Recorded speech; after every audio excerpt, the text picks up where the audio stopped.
Have you ever opened a pantry and found something that still feels new after years have passed? In Spain, that idea is part of everyday life. People have spent centuries learning how to keep food safe with simple tools: a bit of salt, a slow fire, a steady breeze, or a careful hand. These methods grew from need, but they also created flavors that became part of the country's identity. Walk through any Spanish market, and you can see pieces of that past still alive on the shelves. Some of these foods last so long that families trust them through storms, long summers, and quiet winters. These are the 20 foods Spaniards stockpile that never expire. Salt cod is codfish that's been preserved through heavy salting and air drying. Though the fish itself comes from northern Atlantic waters, its preserved form became a cornerstone of Spanish cuisine. Before refrigeration, it was the only way inland Spain could enjoy seafood, and over time it became beloved for its flavor, resilience, and versatility. Its history in Spain dates back to at least the early 1500s, when Basque sailors fished the abundant cod banks near Newfoundland. After catching the fish, they gutted and split it lengthwise. They then packed it in layers of coarse sea salt and left it for several weeks in cool, ventilated spaces. The salt pulled moisture from the flesh, preventing bacterial growth. Once cured, the cod was often air-dried under shaded eaves or stored in wooden crates in dry storage rooms. This method allowed cod to travel inland to cities like Burgos and Salamanca, where it became central to Lenten cooking when meat was forbidden. Even today, bacalao a la vizcaína and bacalao a la guarrero are beloved across regions. Its longevity comes from salt's ability to inhibit microbes and the drying process that locks out spoilage. Properly stored, it can last a decade or more. But the next Spanish secret isn't caught. It's carved. Mojama is salt-cured tuna loin, often called the ham of the sea. It's dense, dark, and silky, sliced paper-thin and served like charcuterie. Its roots run deep through the southern coast of Spain, especially in Andalusia, where the Phoenicians first introduced fish salting techniques over 2,000 years ago. The heart of Mojama production is Cadiz and Huelva, where Atlantic bluefin and yellowfin tuna pass through the Strait of Gibraltar each spring. After harvest, the loins are carefully trimmed and packed in sea salt, often from the nearby salt flats of San Fernando or Isla Cristina. This curing step lasts around 2 days, during which the salt draws out moisture. The loins are then rinsed and hung to air dry for 2 to 4 weeks, depending on humidity and wind. This process produces a firm texture and rich umami flavor, while halting microbial spoilage. Once fully dried, Mojama can be vacuum sealed and stored for years without refrigeration. It's traditionally enjoyed in thin slices with almonds, olive oil, or manchego cheese. In coastal taverns and homes, Mojama speaks of the sea and sun, and of ancient methods passed from generation to generation. But the next food doesn't come from the sea. It hangs in silence, waiting. Ham is Spain's most iconic cured meat. A whole leg of pork, salted and aged for months or even years, it becomes a treasure of flavor, culture, and resilience. 2 main types exist: ham serrano, made from white pigs, and ham iberico, from native Iberian pigs, especially those fed on acorns in southwestern regions like Extremadura and Huelva. The tradition of curing ham in Spain dates back to Roman times, but it matured during the Middle Ages in mountainous regions like Teruel and Guijuelo. Farmers discovered that salting the ham and leaving it to dry in cold, dry air preserved the meat for seasons. The steps are meticulous. Freshly butchered legs are covered in sea salt for 1 to 2 weeks per kilogram, then washed and left to rest in cold rooms for 30 to 90 days. From there, they're moved to natural curing cellars, where mountain air slowly matures the meat for 9 to 36 months. This slow, dry aging, combined with the ham's fat content, prevents spoilage, while developing complex aromas. When stored whole in proper conditions, jamón can last for years, sometimes improving with age. Its scent fills Spanish markets and festivals alike. But the next ingredient is no meat. It starts in fire and ends in dust. Pimentón de la Vera is Spain's beloved smoked paprika, made in the northern Cáceres province of Extremadura. It's not just spice, but rather a deep red soul of many Spanish dishes, from chorizo to pulpo a la galega. What sets it apart is its unique preservation method, one rooted in tradition and smoke. The story begins in the 16th century, when Spanish monks brought New World peppers to the Yuste Monastery in La Vera. Locals learned to dry them slowly over oak wood fires, often for 10 to 15 days. The peppers are turned daily until they become brittle, absorbing layers of sweet, smoky aroma. Once fully dried, the peppers are stone ground into a fine, vibrant powder. This low moisture, combined with natural antimicrobial compounds in the smoke, gives pimenton its legendary shelf life. Sealed in tins or jars, it can last indefinitely if kept away from light and heat. Today, it's a protected product, with villages like Cuacos de Yuste leading its production. Spanish cooks use it for color, heat, and preservation, especially in cured meats. But the next essential never sees a flame. It pours golden and raw from ancient trees. Extra virgin olive oil is Spain's liquid gold. With more than 260 native olive varieties and centuries-old groves, Spain is the world's largest producer. Nowhere is it more vital than in Andalusia, where provinces like Jaén, Córdoba, and Sevilla dominate production. The practice began with the Romans, but its refinement came under Moorish influence between the 8th and 15th centuries. Olives are harvested by hand or shaken from trees, then pressed within 24 hours to avoid fermentation. Only the first cold pressing, done without heat or chemicals, earns the extra virgin label. What makes it long-lasting is its high antioxidant content and low moisture. In dark, sealed bottles or tins, extra virgin olive oil can stay fresh for up to 2 years, longer if unopened and stored cool. Unlike other fats, its natural polyphenols slow oxidation. In Spanish homes, oil isn't just cooking fat, but rather an ingredient, a preservation medium, and a mark of regional pride. From ajo blanco in Malaga to preserved vegetables in Navarra, it touches every table. But what about something more delicate, something grown in threads and harvested by hand? Spanish saffron is the most precious spice in the country's pantry, made from the dried stigmas of the Crocus sativus flower. Known for its vivid color, earthy aroma, and powerful flavor, this saffron is grown primarily in Castilla-La Mancha, where dry fields and crisp autumn air create ideal conditions. Its origin in Spain traces back to the Moorish period around the 10th century. The Moors brought the bulbs and the techniques to cultivate and dry the saffron, and communities in places like Consuegra and Madridejos adopted the painstaking process. Each flower blooms only once a year, and harvesting must be done by hand at dawn to protect the fragile threads. It takes roughly 150,000 flowers to produce just 1 kilogram of saffron. Once harvested, the stigmas are roasted gently over low heat, usually over charcoal or an open fire. This step dries them while preserving their color and aroma. When stored in a sealed glass container away from light and humidity, saffron can retain its qualities for many years. In dishes like paella, or just a pinch transforms the flavor.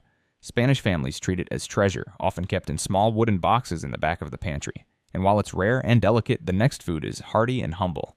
These chickpeas, grown in the province of Zamora, are known for their large size, buttery texture, and ability to hold their shape through long cooking. Fuentesaco garbanzos are a registered PGI, or protected geographical indication, and they've been cultivated in Castile and Leon since at least the 17th century. Their preservation method is elegantly simple. After harvesting in late summer, chickpeas are sun-dried on flat, open ground. The pods are threshed and the beans sorted by hand. Once dried to below 14% moisture, they are stored in breathable sacks or ceramic jars in dry, dark spaces. These conditions protect them from mold and insects. When kept well, dried chickpeas can last for a decade or more without losing quality. They are central to many classic Spanish dishes, like cocido madrileño, where they're simmered slowly with meats and vegetables. Their ability to swell and soften while staying intact is part of why they remain a pantry mainstay. They store like stone and cook like cream. But what happens when that same toughness meets a gentler pulse? These pale green lentils are native to La Armuna, a region in Salamanca known for its dry plains and nutrient-rich soil. Smaller and smoother than typical varieties, they are prized for their quick cooking and delicate skin. Farmers have cultivated them here since at least the 18th century, and they are now protected under PGI status. Lentils are harvested in late summer, when their pods have dried on the plant. They're collected in bundles, threshed, then cleaned through sieves and air-blown sorting to remove dust and debris. After sun-drying to reduce any remaining moisture, they're stored in linen sacks or clay pots in cool, dry storerooms. These storage techniques prevent rot and insect infestation. If moisture stays low, lentils remain viable for years. Some Spanish kitchens keep them for over a decade. Their low oil content helps prevent rancidity, unlike oily seeds and nuts. Today, lentejas de la Armuna appear in stews like lentejas con chorizo, or in vegetarian soups served across winter tables. They're quiet, efficient survivors of time. While the next legume prefers more rain and sea air, it's equally enduring. Fabas are large, buttery white beans grown in the northern region of Asturias, especially in the fertile valleys near Villa Viciosa and Pravia. These beans are the star of fabada asturiana, one of Spain's most iconic comfort foods. Their story is woven into the region's rainy climate, seafaring past, and strong agricultural heritage. Fabas arrived in Spain from the Americas around the 16th century and adapted beautifully to the cool, wet soils of Asturias. Farmers let them dry on the vine until the pods yellow and crack. After harvesting, the beans are further dried indoors on mesh racks or burlap-lined trays to eliminate remaining moisture. Once they reach optimal dryness, they're stored in airtight clay jars or vacuum-sealed bags to block humidity and pests. Properly dried fabas can last 5 to 10 years, keeping their creamy texture intact when rehydrated.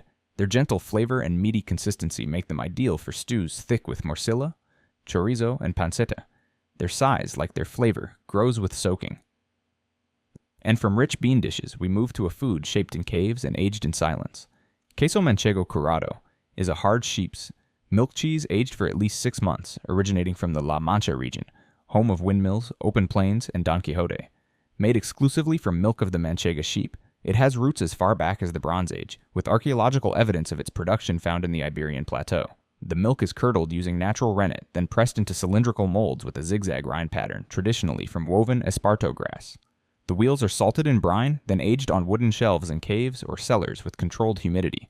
During curing, wheels are turned and brushed regularly, developing a firm texture and nutty, slightly spicy flavor. Its preservation comes from its low moisture and protective rind.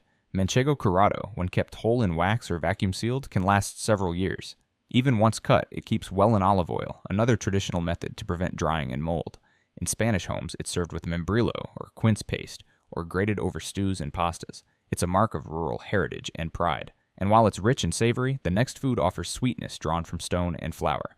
Honey is one of the oldest natural foods in Spain, and one of the most lasting. It never spoils. Archaeologists found pots of honey in ancient Egyptian tombs still perfectly edible after 3,000 years. In Spain, honey has been harvested since Roman times, and some of the best still comes from rugged areas like the mountains of Guadalajara, Leon, and Andalusia. Two popular types are miel de romero, or rosemary honey, light and floral, and milflores, or wildflower honey, which changes with the season.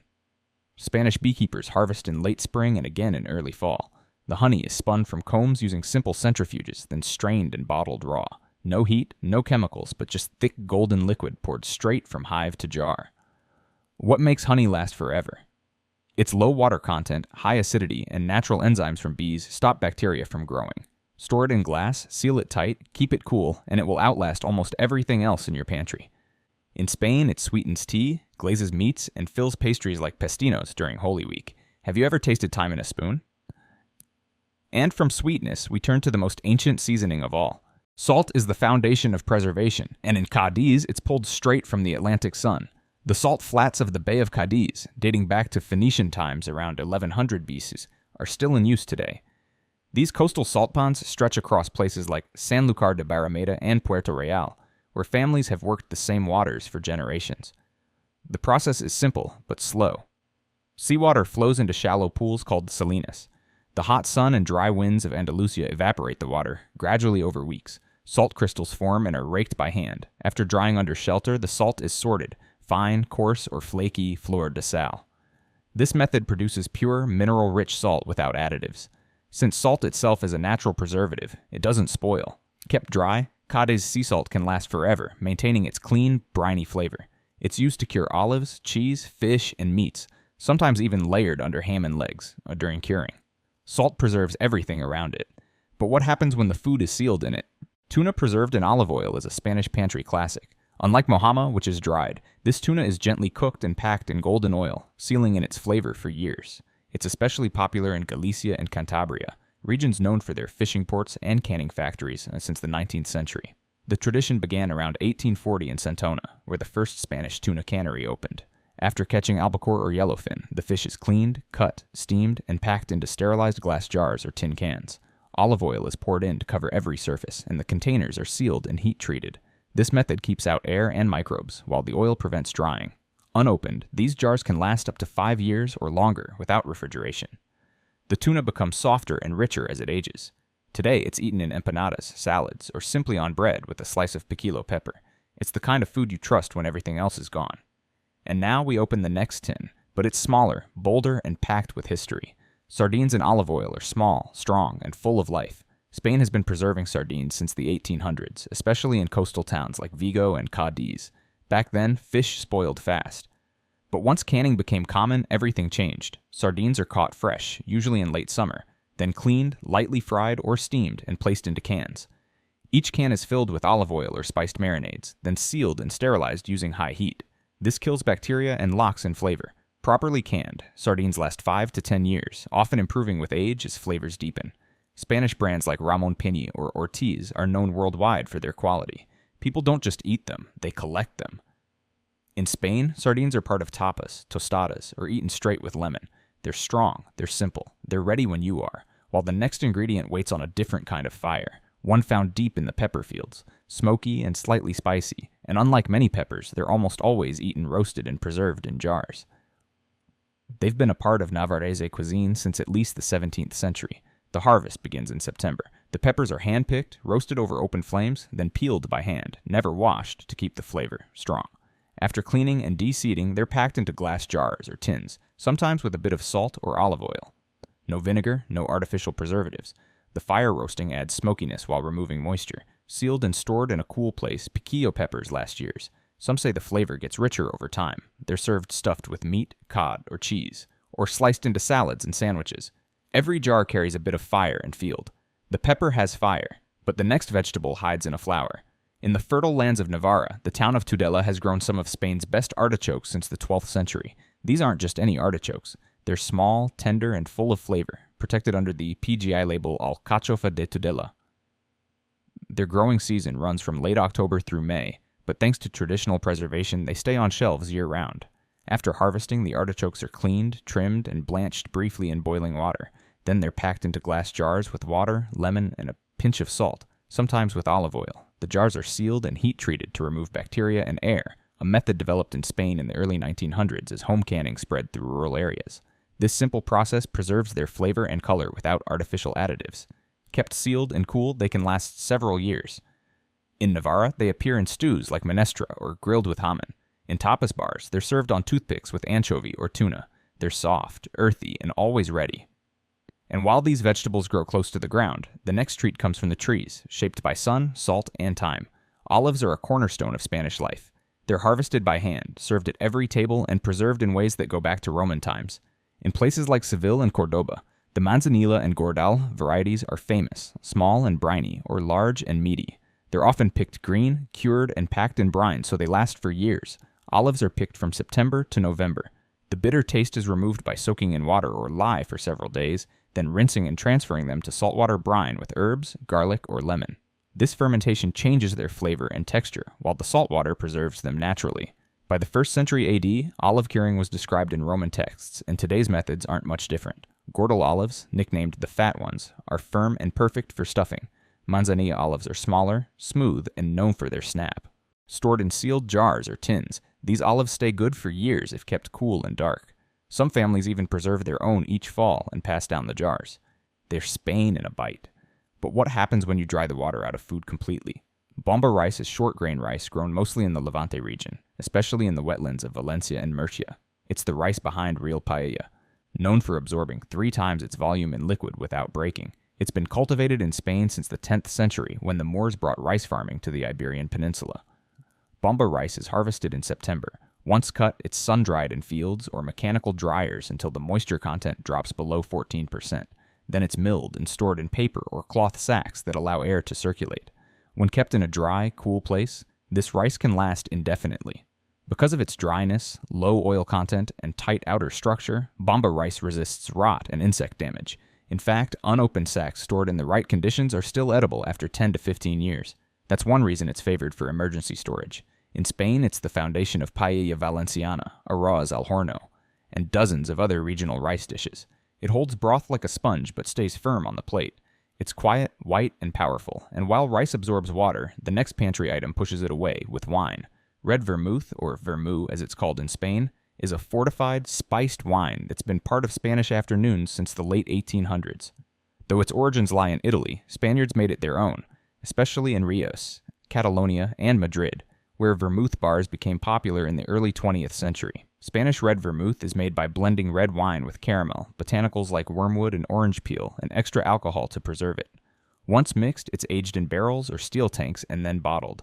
The alcohol, sugar, and spices act together as natural preservatives. When unopened, a bottle of vermouth can last for years, especially if stored upright and away from sunlight. Even after opening, it keeps for months in the fridge. That's why it was once found in every Spanish kitchen, ready to drink or cook with. Today, vermouth is a social ritual. In cities like Zaragoza or Barcelona, Sunday midday means La Hora del Vermú, served over ice with an orange slice and olive. It's sweet, bitter, and steeped in memory, and if this was Spain's liquid tradition, the next is solid, sweet, and made to be broken. Turrón duro is Spain's classic hard nougat. Made with whole roasted almonds, honey, egg whites, and sugar, it's most famous from Alicante, where it has been produced since the 15th century. Its origins may go back even further to Moorish sweets introduced in the 11th century. Each bar begins with fresh local almonds, roasted until golden. Honey is slowly heated and blended with whipped egg whites and sugar to create a thick nougat. Once the almonds are folded in, the mix is poured into wooden molds lined with edible rice paper and left to cool and harden. Because it has almost no water, Turanduro resists spoilage. The sugar and honey act as preservatives, and when wrapped tightly in wax paper or sealed in tins, it can last years. Turan is mostly eaten during Christmas, but many families stockpile it and nibble it all year long. It's tradition, celebration, and survival in one sweet bite. It's crisp, golden, and loud when you break it. These 20 Spanish foods show how tradition and necessity shaped a pantry that defies time. But Spain isn't alone. Just across the Mediterranean, another country has spent centuries mastering the same challenge. Their methods are different. Their flavors are unique. Ready to see what the Italians keep on their shelves? Find out in this next video right here.